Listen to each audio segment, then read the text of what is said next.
Hello, everyone.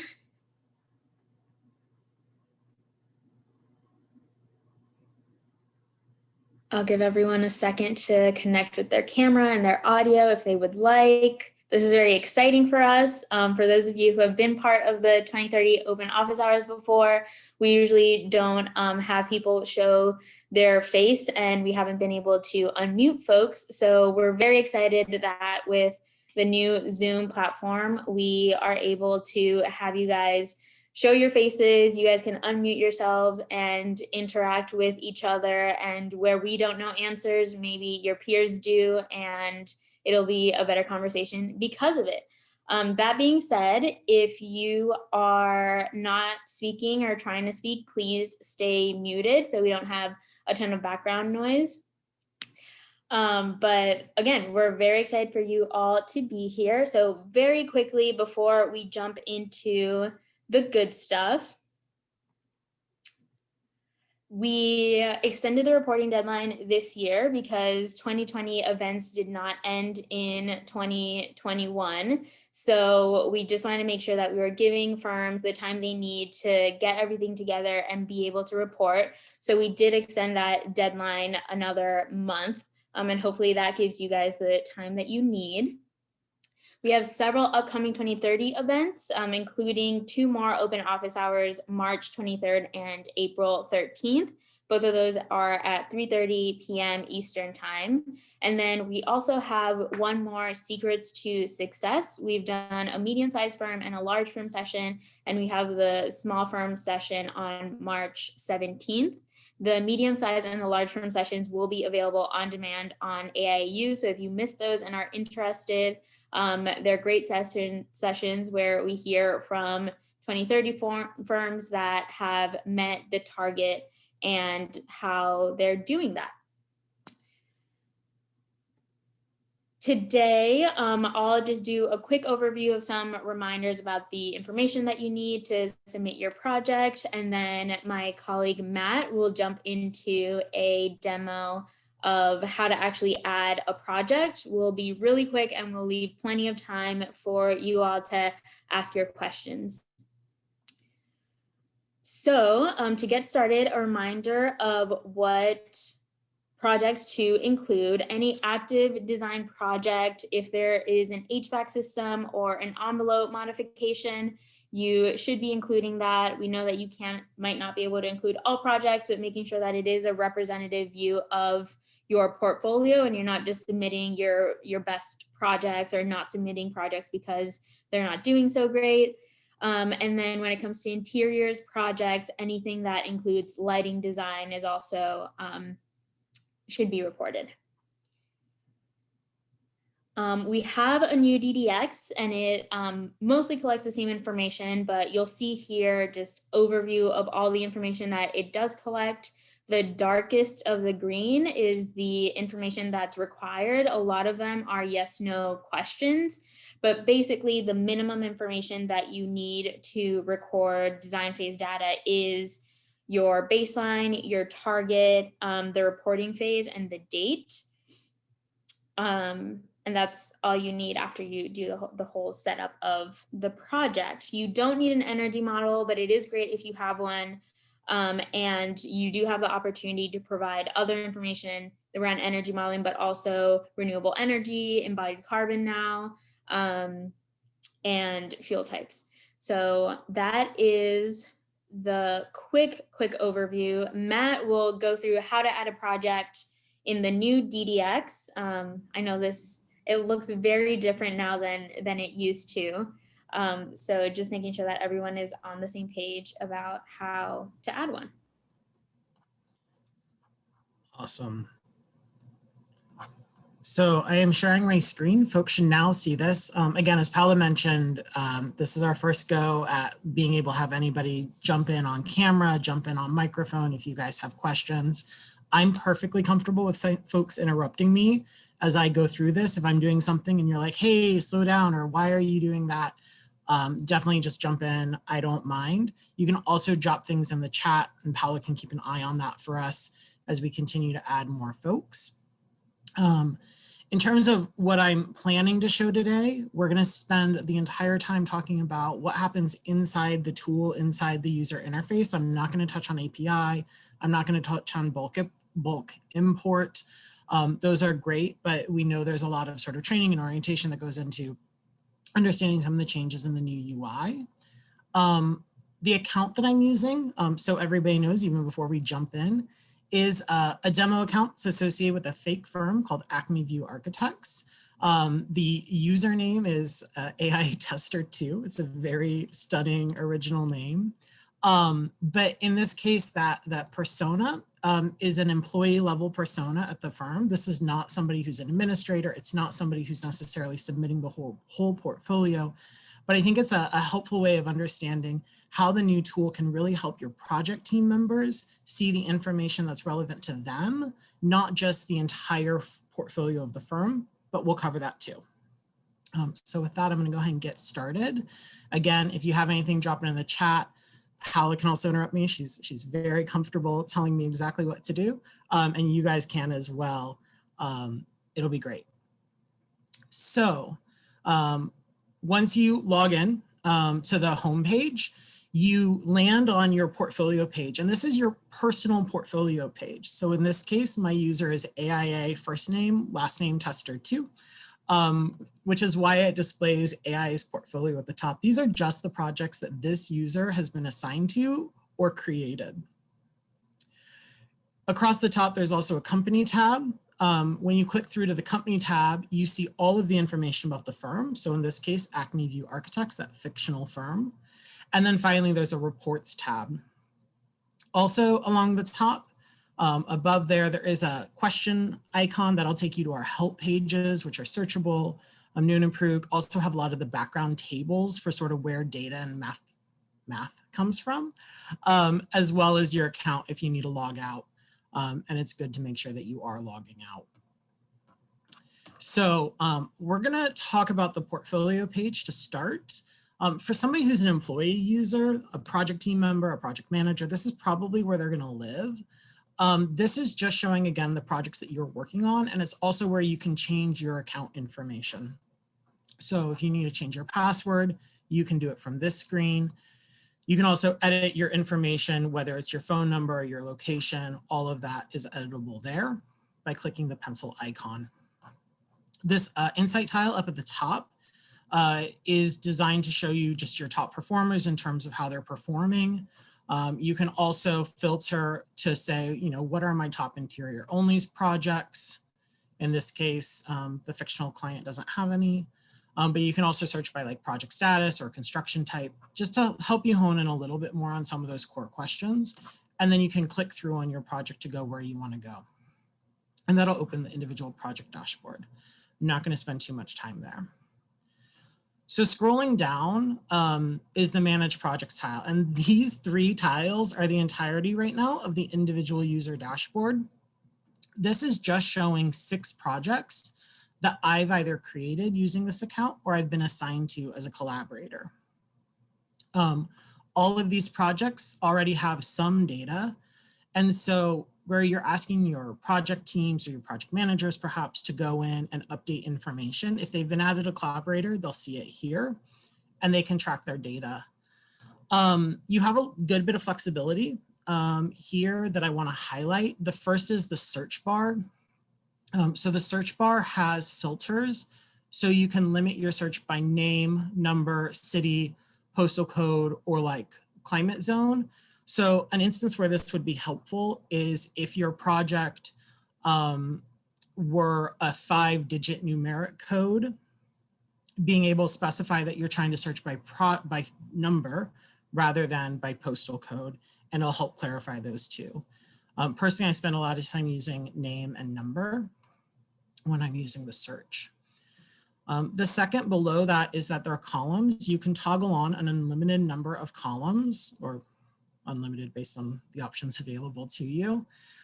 Some of the ones that I find most helpful personally are my baseline or energy use. I like to know what it's supposed to be. My predicted EUI, I like to know where we're coming in at. And then I like days since last reported or portfolio years. Days since last reported is probably my favorite because you can filter it either high to low or low to high. And so you can see that it's been 147 days, so about half a year since I've entered data on this project, District Squash Club.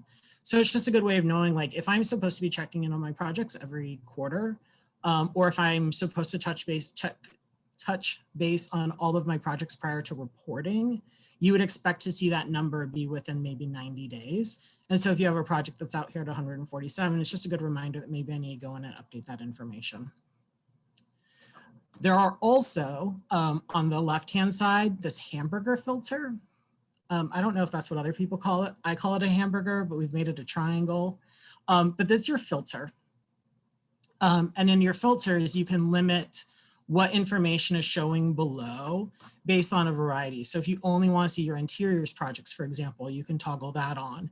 Or you can toggle by project status or construction type, office location, or even portfolio year. If you want to see just what was included in last year's portfolio. In this demo account, there were none in 2019. That's totally fine. I generally live when I'm doing this and when I'm on the phone with folks and we're trying to work through sort of day-to-day problems, which is something Paula and I both do. We have these 20-minute one-on-one sessions. Paula can probably drop a link for that. Very often, one of the first things we do is filter by active projects because those are realistically the ones you're updating. So I like to toggle that one on. And it's going to limit your list. That navigation, I went through really quickly, but that navigation is true on the individual portfolio dashboard as well as the company dashboard. Before I get into editing a project, is there anything we want to touch on? I'm just skimming the questions, trying to keep on top of it.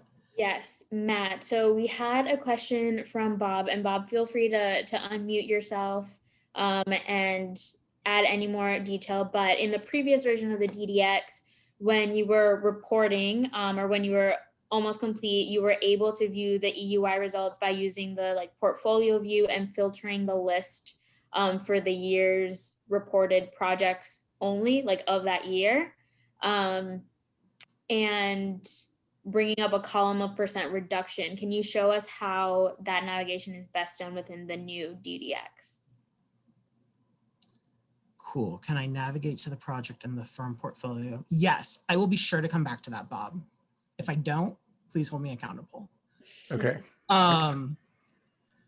That's a great question though, because that's really about adding a collaborator. So I'm going to go ahead. I'll just note we are recording this, so we will post it online, and so people will be able to come back to it. And again, you can always reach out to Paula or I. We're glad to spend time with you or your company one-on-one.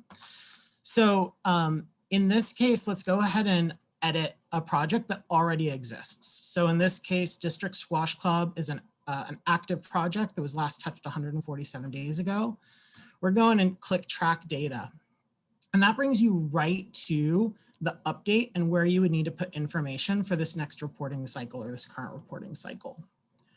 By default, it saves data that you've historically entered. So in this case, in the past reporting cycle, 147 days ago, we said that it had a 0.7 predicted lighting power density. That holds true and the information is still showing. Something that will also show rather is for predicted energy use. In this instance, the project was previously modeled in the last design phase. It was modeled in concept.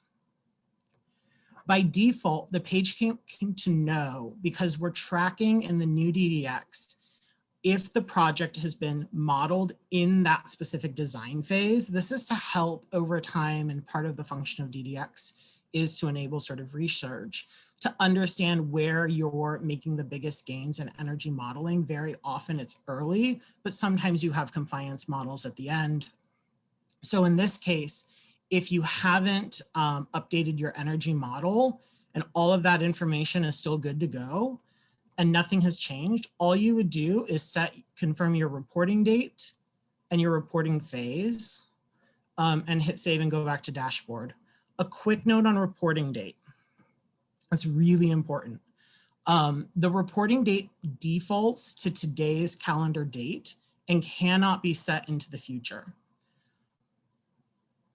But it's important that when you're entering your date, you're entering it based on when that data happened in the life of the project. So if your project was energy modeled in October of 2020, or it changed design phases in October of 2020, be sure to pick a reporting date from October of 2020. It should map the life of the project, not the day you're entering information. And this is going to be really important when you go to submit your portfolio, because the system's default logic is going to pull things that have the most recent design phase reported up to 12/31 of 2020, right? Up to 12/31 of the reporting year. So it's really important that your design data that you want to count toward your portfolio has a calendar date in the reporting year you're trying to pick up or earlier. Hopefully that made sense. It's a really important concept. So I'm gonna go ahead and label it as October 5 and then save all of the information. Click save and go back to project dashboard. And you'll see here that it's preserving the, that it's adding a new data point for our new design performance. So that's how you would update a project. We can update it again. So we can go in and now maybe we have our predicted energy model. We've done another one, let's say in December. It's also in schematic design. But maybe we brought our predicted EUI down to like 9.5 for this project. At that point, you could save and go to project dashboard. And again, you're going to see the performance changing modestly. It's going to show you reflecting over time. So then as a final note, sort of when you go back in, so here if we have a new one, you have additional flexibility. So it's preserving the numbers that you have. But if you have the fuel sources, for example, instead of entering a PEUI value, you can also just enter your fuel sources directly and the system will generate your PEUI for you. So this is really useful, particularly if you want to count offsite renewables or on-site renewables toward your project performance. Adding fuel sources is the only way that you can credit offsite renewables to your project, and that has to do with a longer term shift to carbon accounting within the tool. But you could enter those numbers. I never know what a realistic number is. And as you enter them,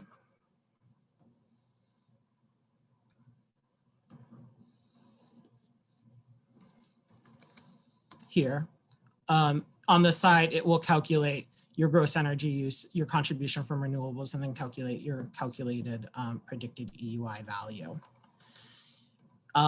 Moving into the next section, which is again a completely optional section. If you don't have this information, just toggle no. Because we've specified that there are renewables, it's prompting you to define what type of renewables you're using. You don't have to have renewables to track this information. We encourage you to otherwise, but you could mark perhaps this project has photovoltaic as well as some offsite renewables, and just specifying that they do provide additionality and they are within the same energy grid. Lighting power density is the next. Again, this is inheriting that 0.7 number from earlier. And then embodied carbon is the other optional new field.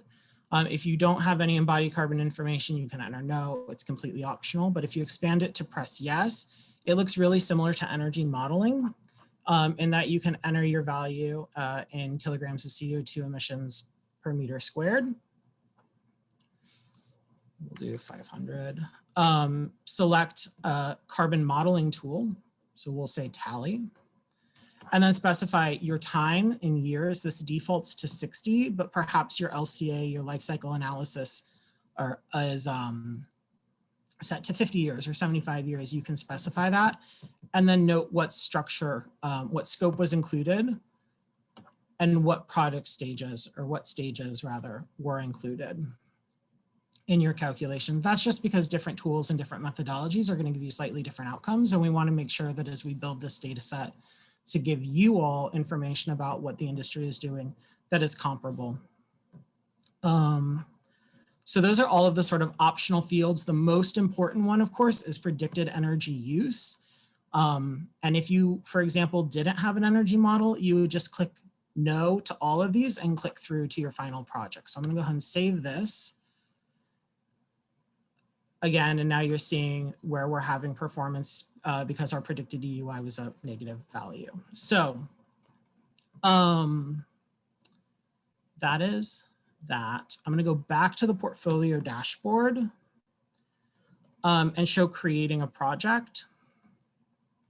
So whether you create a project on your portfolio dashboard or your company dashboard, it will still count toward a company dashboard and your company administrator will still be able to see it. If you create it, when you create a project, regardless of whether it's from your portfolio dashboard or your company dashboard, you will by default be added as a collaborator and it will appear on your portfolio dashboard. The assumption is very much that if you start the project, you're likely working on the project, but you can manage collaborators. So let's create a project.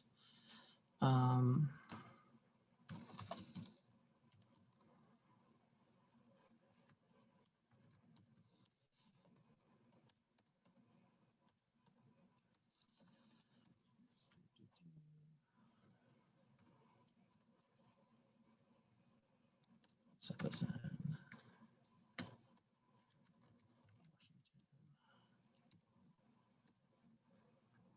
Quick note, and you guys probably saw this as we were going through it, that when you enter your project zip code, assuming that the project is based in the US, it'll automatically generate your climate zone.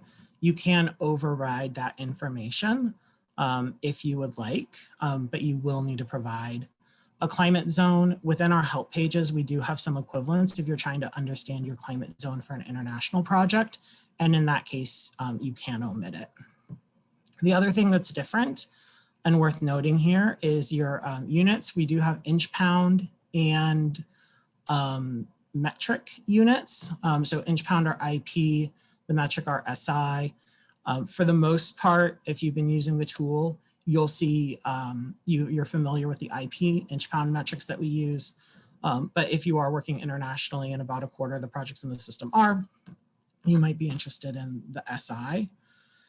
Another quick note is that by default, the system will generate a project number. You can override that. So if you are internally using a tool, especially a lot of firms that have databases, or if you're linking it to sort of your like financial accounting system, you may already have a project number. You can replicate that here and override it. But every project does have a project number. And if you don't have one, the system will generate one for you.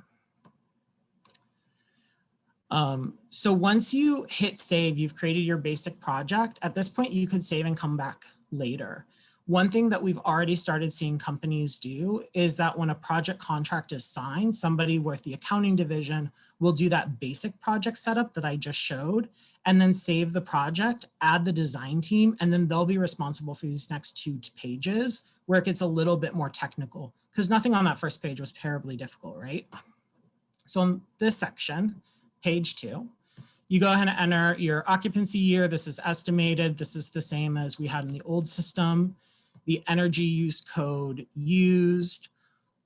We go up to 2018 for IECC and I think 2016 for California 24.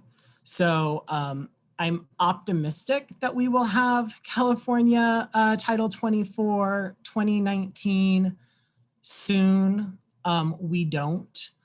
In the meantime, I would encourage you to continue using the California Title 24 2016 because in terms of a percentage reduction for the code equivalent, it's still going to be the most accurate based on what's currently in the DDX. It's going to be the closest to the percentage change, but hopefully we'll have that soon, possibly even by the close of reporting.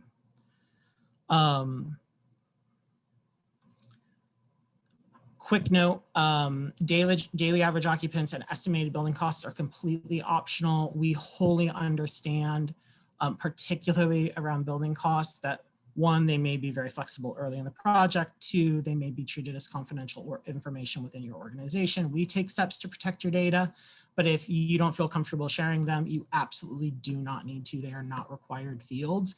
It's a piece we've gotten questions about, so I just want to be really explicit about that for you all. So then configuring your use types. I think this was a residential project.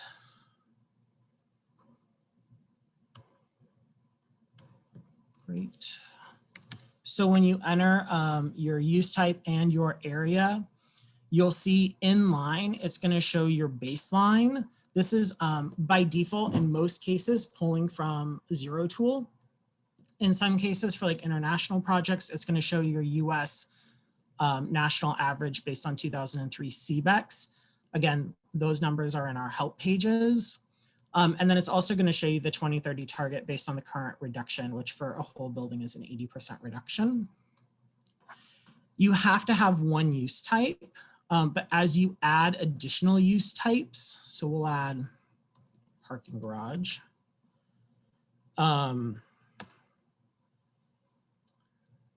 It's going to sum your area, and then also it's going to take a weighted average of your baseline and use that to generate the value below.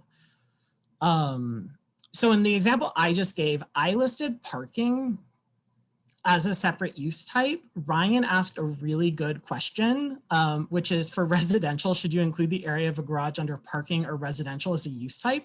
I'm honestly not sure. Does anybody else on the call already deal with that in their work, and how do you tackle it?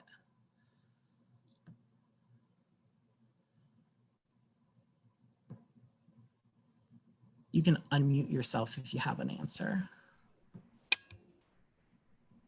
Hi, this is Allison. Hi, Allison.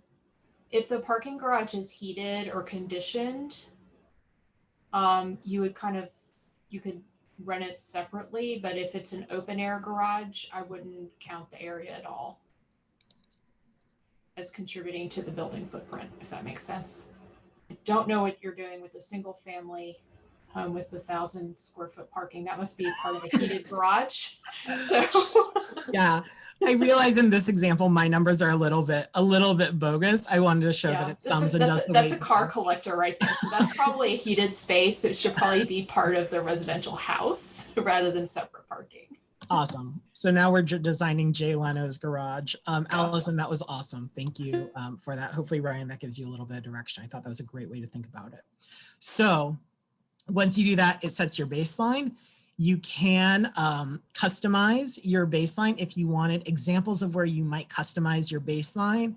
If you're working on a lab, right, a really high energy use intensity facility or a data center, something that wasn't super popular back in 2003 when we picked our baseline, you might look to another tool or a reference to pull your baseline in there. To do that, you would click Use Custom, enter your value in kBTU per square foot per year, and then enter a source, Labs 21, internal database, additional energy model, sort of whatever that is to you and is meaningful to you and the project team. That's really where it matters. For a lot of like office buildings, residential buildings, those types of projects, using the Zero Tool baseline is probably going to get you where you need to be. So go ahead and select that and then click Save and Continue. This brings you to the third page where you have to pick your target. This is what you're designing toward. And again, this is about where you're setting your target as a project team and just making sure that you're documenting it.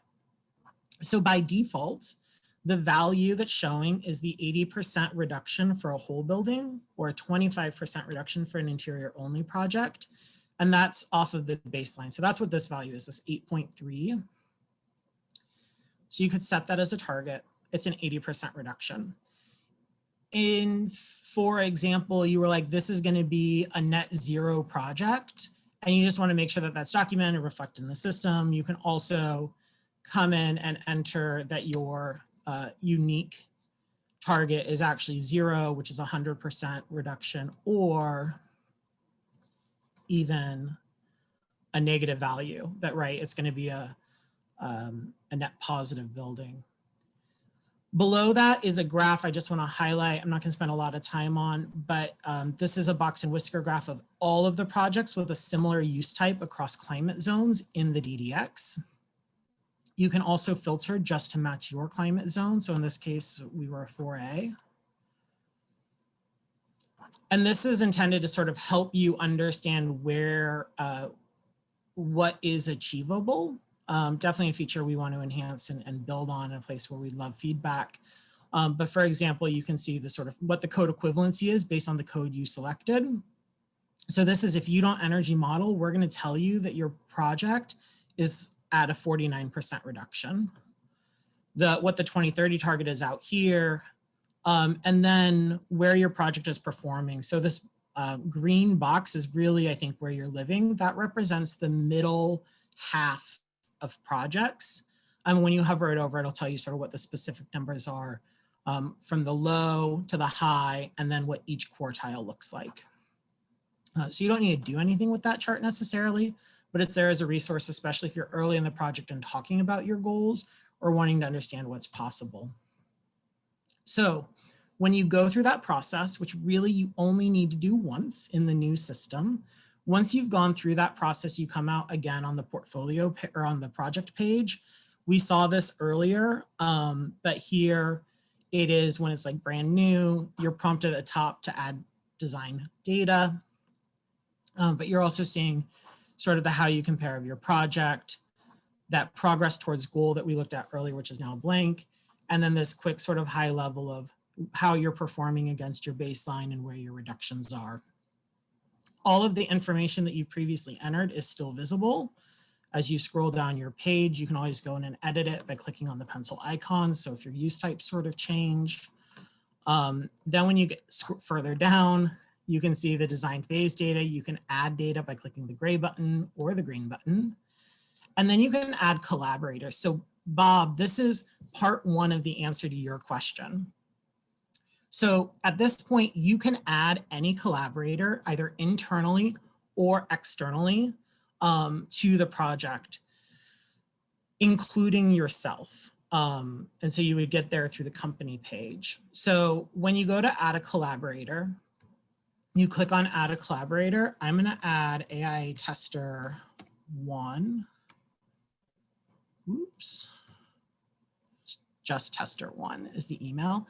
So you can search by name or by email, and it's going to pull up any user in the DDX. This will show people from within your firm and outside of your firm. So something to just be really mindful of when you're sharing with an individual outside your firm, like an energy modeling consultant or a engineer, which is the sort of most traditional use case. Just be sure that you're checking email, which displays as well as name. So for permissions, you can determine, you can either set that it's read only, which means the person can view all of the project information but can't touch it, or they can edit the information. So again, an instance where the edit function externally makes a lot of sense is if you are adding, your energy modeler and you want them to directly enter the information rather than send it to your project team and then your project team enter the information, et cetera. You don't need to add collaborators if you don't want to, other than the person who set up when they join. Anybody from the firm can add themselves as a collaborator to a project if they're like, hey, this is something I should be working on. So you can delegate it down to the project team, or you can assign them. You can also add a new user. So,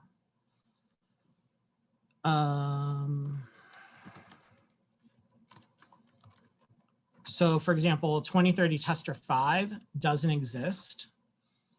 So when I try invite, I can add their first name, their last name, and email address and predetermine what their permission is and be prompted to invite them to collaborate. And that'll send them an email inviting them to join not only the DDX, but also your project.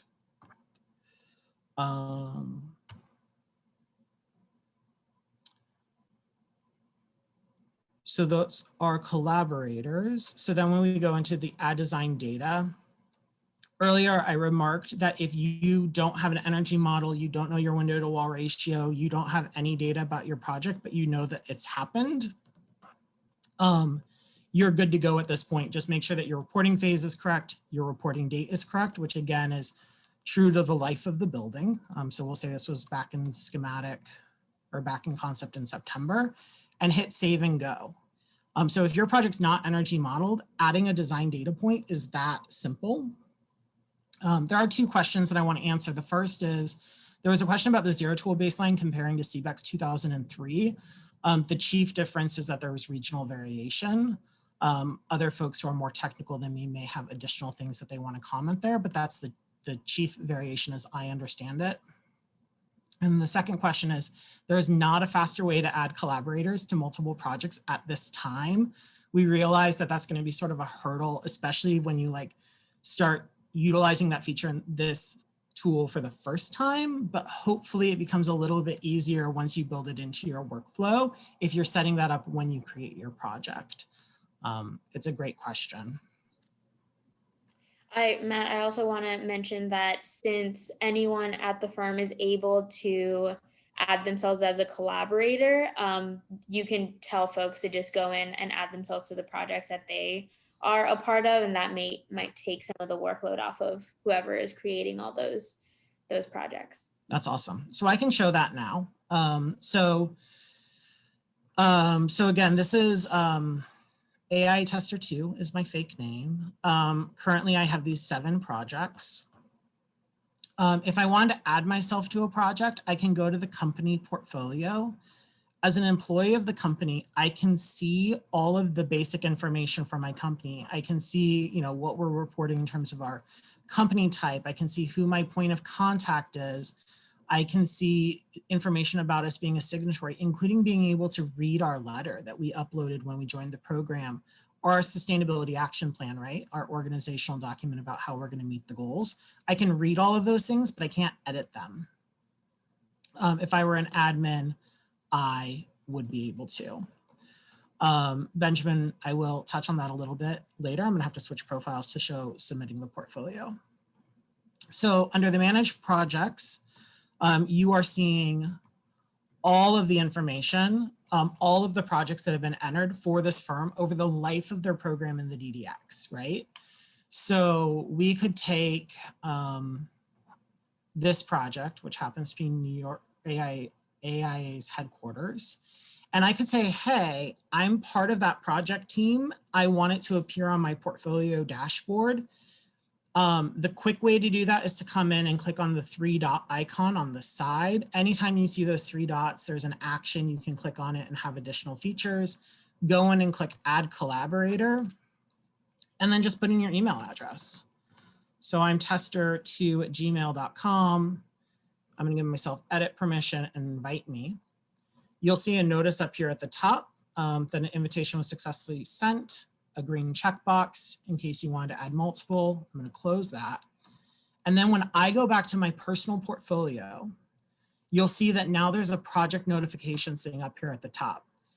And that's saying to me, you have been added. In this case, I added myself, but maybe like Paula added me. And maybe Paula added me and I'm like, I'm not working on that project. Why I've been added? So it gives you the opportunity to accept and reject it before it populates down below. In this case, I'm going to accept it. And now 1735, that project appears on my dashboard as well. A quick note that the projects are linked. So if you are no longer working on that project, you just want to remove yourself as a collaborator, not delete the project. If you go to delete the project, it'll delete it for everybody. And that would be not good. That's when people call me and they're like, hey, what's happening? Bob, did I said I would cover that. Did I hit anything or not hit anything for you? I think you got it all. I think my big question really had to do with, if someone in your firm couldn't add themselves as a collaborator, that would mean a lot of admin work, Yeah. for the one or the handful of people who are trying to manage, say 40 projects and, 40 people who were trying to make their way through the reporting. So it's good to know that even if people don't have admin privileges, they can add themselves within the same firm anyways. Yeah, and another thing that's that I'll share, and I I can't demo. I haven't figured out a good way to demo this one live, so I should really work on that. But in the old DDX, for folks who've been around the block, if you wanted to add a new user, you as an admin had to go into your account and add the person. That was the only way you could link them up to your company. In the new DDX, folks can create a personal account and then request to join your company. And if you're an admin, you'll get an email asking you to approve them. As an admin, you will have to approve them because, again, we take your data very seriously. And it will go to all of the admins of your company. So it's important to sort of police what that looks like. But that's a way that you can really encourage your project teams to get involved in this process and build it in their workflow. And maybe not this year, but maybe next year or the year after, start to lessen some of that pinch so many of you feel during the first couple of months of the year. Hopefully, that's our intention. And so if there are other things we can do to sort of make that possible, we definitely want to know so we can improve that for you. If, for example, so I'm going to switch profiles really quickly. I'm going to log out. And now I'm going to come in as a company admin, hopefully.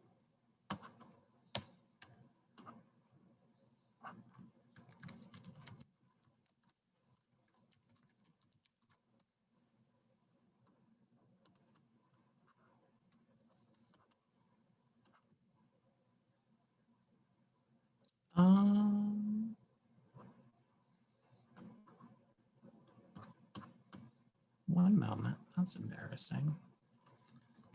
That's a me issue, not a system issue. I just don't know the password. Perhaps you all are like me and live by your password keychain. I'm going to switch my screen. All right, so now we are back in. Hopefully you guys can see that. Susie, I love the idea. It is not 1, 2, 3, 4, 5, 6. My developers would not let me. That's where we are. I'm at that level. So now we're coming in as AIA Tester 1.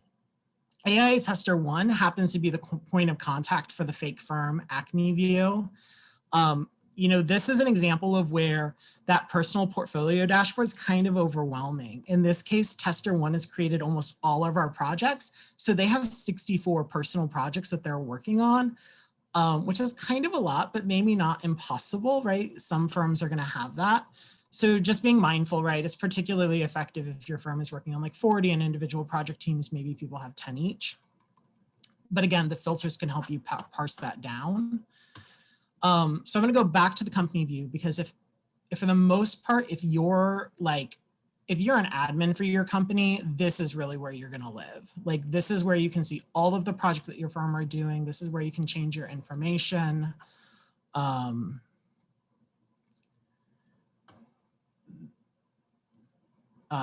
That's where you can edit sort of all of your projects. It's where you're going to come to submit your portfolio. I think, Benjamin, you asked about that. So that's where all of that sort of happens. And then you're also able to add your office location. So you saw that in the dropdown when we set it up, if you have an additional office. One thing that's new in the DDX and I want to highlight is in the old DDX, it was limited to location based. And the new DDX, you could have, you could split out by like studio. So if you had like a US, DC, Washington office, and then and you have like an education and a healthcare, or we'll say Baltimore. You could also split your office out if you have sub studios, and that's important to how you track your information as a firm. Not a lot of folks have done that, but it is neat that it's an option. I don't know the Baltimore zip code, so save location. And so there you can sort of get more granular about what that information is. Bob also offered some really good feedback about Garage, which is generally you don't need it for residential. So if you had questions about that, check the chat. The other thing you can do as an admin is you can add, delete, and change the level of permission for your users. So to add a user, again, click on the add employee, enter their email and whether they're an employee or an administrator. The key difference here is an administrator can change all the information about the firm, can edit all the projects, can submit bulk imports, and can submit a portfolio, whereas an employee is slightly more restricted, but there's still a lot of flexibility there. So once you enter that information and hit save, it'll send an email to your project team member. When they click through on the email, it'll add them, prompt them to create a password for DDX and automatically link them to your company.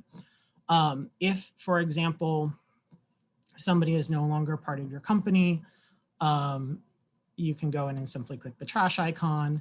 You'll be prompted to confirm it and it'll remove them from your employee management record. So that's on the company side. For the company side, this is also where you're going to go when it comes time to submit your portfolio. We are making some changes. A number of y'all have shared some feedback with us, which we've used to sort of make some tweaks. Our development team pushes small tweaks about every 2 weeks. So if there are things that are agitating you or don't quite make sense or don't seem to be working as expected, you can always reach out to 2030commitment@ai.org. Paula and I and some others all monitor that account. And we can share those with the development team and maybe able to queue them up in terms of priority. So we're making some shifts to the submit portfolio, but when you click on that button, you're first prompted to select your reporting year. For us, this go around the sun, it'll be 2020. You can resubmit your portfolio multiple times. What it means is that it will save the data from the most recent submit. So it's just flagging and letting you know, hey, this account has already submitted for 2020. Is that okay? And so we're going to say yes and click continue. By default, it's going to show you your active projects and the most recent design phase reported as of 12/31/2020.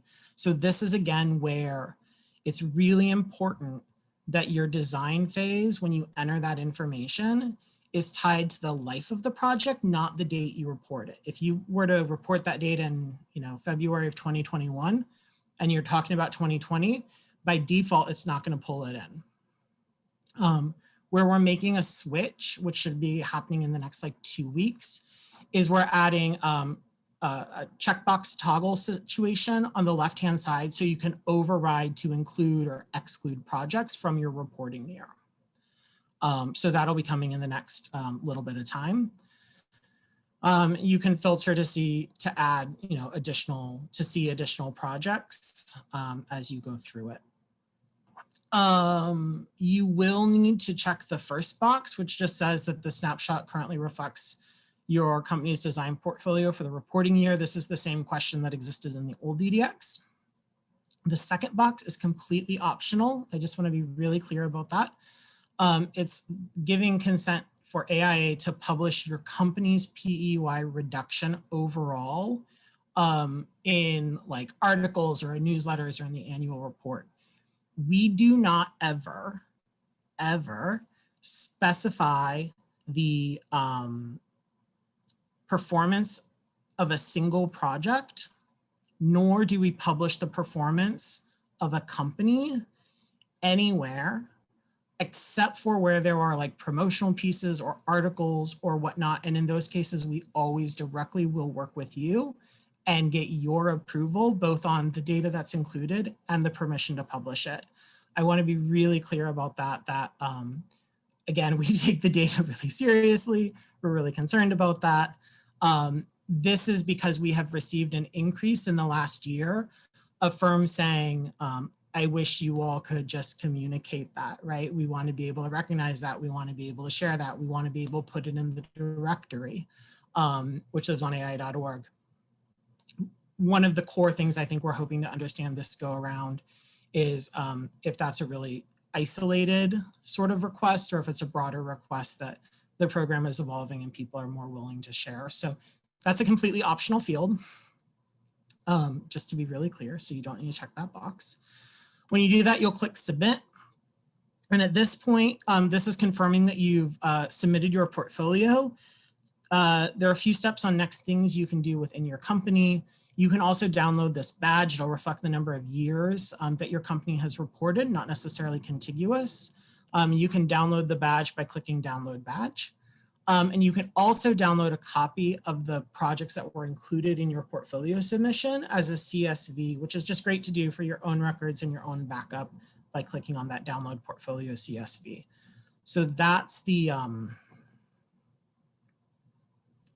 portfolio submission. Again, there are going to be slight changes happening to that to give you a little bit more manual override in the coming days and week. Awesome. Thanks, Matt. That was a lot. Sorry. No, I'm glad we were able to answer all the questions throughout, but I do want to just pause for a second and see if anyone wants to unmute themselves if they have any more questions. We have about 10 minutes left, so we can take a few. And we did have a question from Esther about how to generate a report, or if we're able to generate a report showing the project type in a firm's portfolio compared to others in the DDX system. And in particular, also if it's in a certain region or state. So the answer is no, not right now.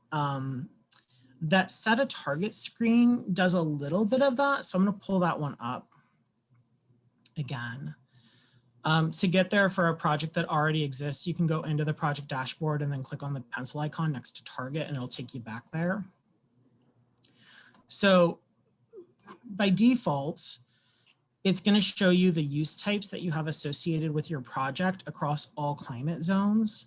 So in your example, you can change that. It doesn't change your use types. It just gives you a way to interact with the data. So if you had a multifamily mid-rise, that's under R for residential,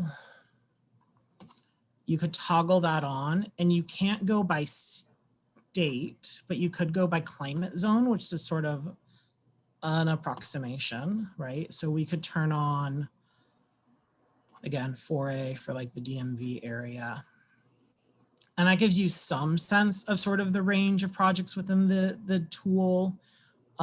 Something we definitely want to improve. So that's one that starts to get you closer to that, Esther. The other is that the report section right now is just top level for your company of where you are in terms of your overall performance, in terms of predicted EUI reduction, LPD reduction, carbon intensity, just 6 sort of top line numbers. There's a working group, the 2030 Commitment Working Group DDX Subcommittee that meets every other Friday, and they've recently been working on recommendations on how to improve this page to help you get closer to being able to understand, I think, what your question is, which is how do you compare your projects against others with sort of additional filters? The final thing I would want to highlight on that, and Esther, if I'm totally missing the mark here, I'd love to hear from you. The other piece is when you go into your project, the how you compare, it's very crude and it's not getting at state level, but it is looking at similar projects in the DDX, looking at the median value for the same primary use type. So whatever your dominant use type is what it's looking up here. And then it's comparing against your firm average. So this is, again, for projects in the same date range within your own portfolio. So a way of saying, how do I compare to myself? And then how do I compare to similar projects? And then finally this project. It's definitely crude, but that sort of high level, just like gut check insight is something that we heard from a lot of people was really important, even before you get into that really detailed question that in some ways I think you're getting at. Yeah, Matthew, this is Esther. Thanks for addressing that. I just feel like before it got revamped, I had access to that. And it was really important for my particular firm because we do so much in the DC, DMV area, and jurisdictional requirements are dictating, how environmentally friendly our projects are. And so it was important for us, especially for the partnership, to understand the value of AI 2030, to see how our firm's projects kind of compared with similar ones in the same area, as opposed to seeing them compared to the same climate zone or the same, all of the US. So maybe I'm remembering it wrong, but I felt like the old system, I could easily do that comparison with the entire DDX system. So I didn't know if that had been addressed, of why that was removed, or if there were sensitivities. Not to get political, if you can't answer the question, just kind of curious. Yeah, again, I think that's great, and I really appreciate the clarification. The group that's working on sort of retooling the reports has specifically talked about adding state-based filters. So I think we'll start getting back some of those functionalities. It's also something I'm glad to follow up with you offline on, to talk more about sort of how you were specifically using it. Again, that's exactly the sort of feedback we want as we build the tool, to make sure that it meets your guys's needs, and how you're communicating this to project team members and to leadership and to clients. Again, we're making updates every 2 weeks or so. There's a good backlog of projects we want to work on. So that feedback's awesome, Esther, and I really appreciate it.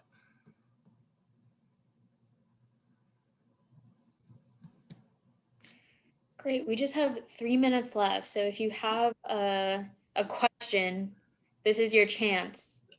Anthony? Hey, Paula. Hey, Matt. Thanks for this terrific presentation. Hey, I have a question about, and a clarification just about predicted EUI on reporting.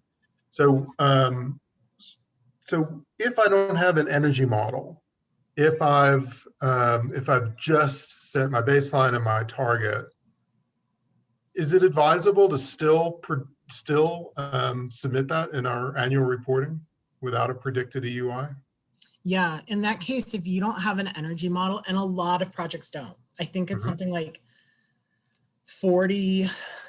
I'm gonna get that wrong. I shouldn't quote percents when I'm being recorded. It's in our annual report from last year, but close to half of our projects that are recorded in the 2030 program don't have energy models. We use code equivalents. The code equivalents are published in our help pages. They're based on analysis by Pacific Northwest National Lab and New Buildings Institute. They are looking at, so they're leveraging like the ZEPI score, if folks are familiar. So they're looking at it against that same baseline back in the early aughts. They're not perfect, but they're a way of starting to understand sort of the anticipated performance of your project. And it is why we're asking about, one of the reasons we're asking about your energy code. So even if you don't have a model, I still encourage you to submit your project. It's now faster than it was before to submit a project that doesn't have a model. Okay, and then is it advisable to just leave that PEUI entry blank, or do you take the code equivalent and actually manually input that number for your PEUI? Like, let's say I have a project that just got built last year and New Mexico is under 2009 IECC. Do I just say the code equivalent number for predicted EUI, or just leave it blank? You don't even need to do that much. So I'm gonna delete a record. When you go into design data, so this is now a project that no longer theoretically, knock on wood, has design data. When you go into add design data, and for bulk upload, it might work a little bit differently, and we can follow up on that, Anthony, because I know you use that. But if you're going in through the UI, at this point, like your energy model, like, did you do an energy model? Is no, you didn't, you don't have one, and that's okay. So long as your reporting date is accurate to your phase of your project. So started that sucker back in October. Once you hit save and go back to project dashboard, it's going to show you your savings from baseline, your percent reduction. It's going to show you an NA for predicted EUI. And that's because you really don't have a predicted EUI, but you do have an estimated savings. And we use that percent from savings for most of our top line analyses and where you see it elsewhere in the tool. So in a roundabout way, what I'm saying is you don't need to, and probably should not be, calculating an EUI. Okay. If you don't have an energy model, just say you don't, and the system will give you the % reduction. If at that point you wanted to, you could calculate it, but you don't need it for the sake of reporting. Got it. Thank you. I hope that made sense, Anthony. No, And it does. I'll follow up with you on the bulk, because I know Okay. that's a little bit different. And I think we're going to talk about bulk in 2 weeks, maybe. Paula has the agenda. A couple of other notes that came up in the chat that I just want to quickly address, and I know we're a little bit over time. I'm okay hanging out, but I understand that y'all are busy folks. As Embodied Carbon tracking takes off, it would be great to be able to report landscapes and urban planning projects. We hear that. We had a conversation last Friday, again, with that working group that meets every other Friday to talk about where that falls out in a priority and how you would start to build that. So absolutely, definitely something on our radar. If that's something you're interested in volunteering for, let us know at 2030commitment@ai.org, and we'll find opportunities to plug you in. The Washington Energy Code 2018 is also something that I hope we'll be able to have soon on par with the California. It was part of our same request. Sorry, I'm just sort of burning through these. How are DDX updates communicated to signatories? Honestly, Dara, probably not well enough. We will be doing sort of quarterly, I think, roundups of where there are big changes happening. A lot of the changes that are happening are pretty minor. We do have recordings similar to this one, but a little more high level from when we introduced the tool last fall, available on YouTube. The channel is AI 2030 Commitment. We also have them linked through in the help pages. So those are great places. And it's a place I think we can definitely improve. So if there are things that would be really helpful to learn about, whether it's like more calls like these and sort of making them informal, or if it's written updates, or if it's blog, I would love to know sort of what that looks like. That would be really effective. Sorry, I'm just sort of blurring through those. There was a question about AIU. So we will follow up, Ryan, with you specifically on that. But what I would share is that AIU is also a great resource for you all as 2030 commitment participants. The first course in the AI plus 2030 series on AIU is available for free to employees of companies who have signed the 2030 commitment. There is a discount code. You can email 2030commitment@ai.org. And we will share it with you. There is also an additional code to get the remaining 9 courses in that series for 25% off. And that's basically going to give you your HSW for the year. There's also a brand new series on AIU, which was developed out of Boston, on Embodied Carbon 101. So if you're really interested and you're like, I've got this EUI stuff down, I understand that. Now we're on to Embodied Carbon. That's a great series to check out and another great resource. Skimming the chat. If there's anything else, again, I can hang on for a few more minutes. Just pop on your mic and don't be afraid to jump in. And just a reminder that we do have those 20-minute appointments that you can schedule with us. We have a really good time getting to know you guys on there, kind of one-on-one or firm to one. So just let us know if you want to hang out.